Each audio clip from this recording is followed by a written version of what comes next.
दोस्तों, गोवर्धन पूजा के बारे में तो सभी लोग जानते हैं। गोवर्धन पर्वत उत्तर प्रदेश के मथुरा जिले के अंतर्गत एक नगर पंचायत है। गोवर्धन व इसके आसपास के क्षेत्र को ब्रज भूमि कहा जाता है। दोस्तों, गोवर्धन पर्वत को भक्त लोग गिरिराज भी कहते हैं। दोस्तों, गोवर्धन पूजा प्रत्येक वर्ष कार्तिक मास की शुक्ल पक्ष की प्रतिपदा को मनाया जाता है। गोवर्धन पूजा को अन्नकूट पूजा भी कहते हैं। गोवर्धन पूजा का आरंभ भगवान श्री कृष्ण ने ब्रज से ही शुरू किया था। मान्यता है कि भगवान श्री कृष्ण ने ब्रजवासियों को इंद्र की मूसलाधार वर्षा से बचाने के लिए 7 दिन तक लगातार अपनी कनिष्ठिका यानी कि सबसे छोटी उंगली से पूरे गोवर्धन पर्वत को उठाकर रखा था और सभी ब्रजवासियों की रक्षा किए थे। और जब 7वां दिन श्री कृष्ण जी ने गोवर्धन पर्वत को नीचे रखा तब गोवर्धन की पूजा करके अन्नकूट उत्सव मनाने की आज्ञा दी थी। उसके बाद यह परंपरा धीरे धीरे पूरे भारतवर्ष में प्रचलित हो गई। इस दिन गोधन यानी कि गायों की पूजा की जाती है। शास्त्रों के अनुसार गाय को उतना ही पवित्र माना गया है जितना कि माँ गंगा का निर्मल जल है। इस साल गोवर्धन पूजा 15 नवंबर 2020 दिन रविवार को मनाई जाएगी। गोवर्धन पूजा का मुहूर्त समय दोपहर बाद 3:17 से लेकर सायंकाल 5:24 तक है।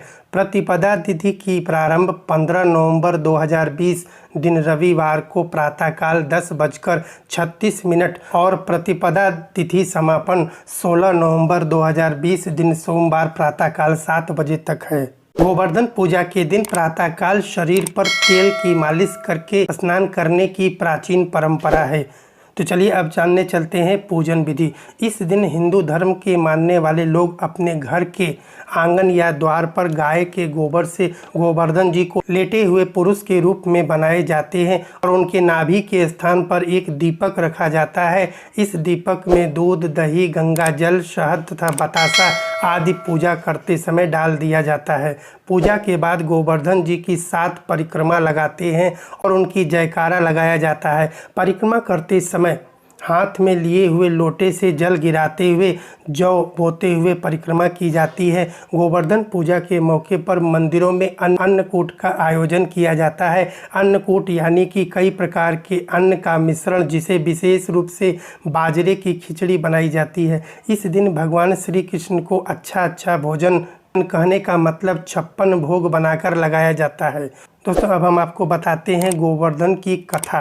एक बार की बात है कि श्री कृष्ण ने देखा कि सभी ब्रजवासी इंद्र की पूजा कर रहे थे।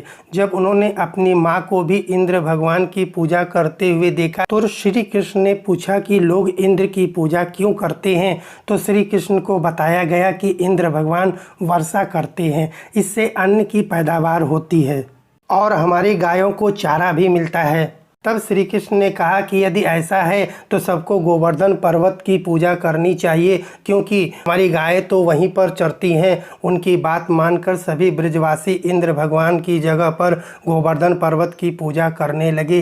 देवराज इंद्र ने इसे अपना अपमान समझा और प्रलय के समान मूसलाधार बारिश शुरू कर दी। तो भगवान श्री कृष्ण ने गोवर्धन पर्वत को अपनी छोटी उंगली पर उठाकर ब्रजवासियों की मूसलाधार बारिश से रक्षा की थी। इसके बाद जब इंद्र को इस बात का पता लगा कि श्री कृष्ण वास्तव में विष्णु के अवतार हैं और इंद्र को अपनी भूल का एहसास हुआ तो बाद में इंद्र देवता को भी भगवान श्री कृष्ण से क्षमा याचना करनी पड़ी। इंद्र देव की इस क्षमा याचना पर भगवान श्री कृष्ण ने गोवर्धन पर्वत को नीचे रखा और सभी ब्रजवासियों से कहा अब वे हर साल गोवर्धन की पूजा कर अन्नकूट पर्व मनाएंगे।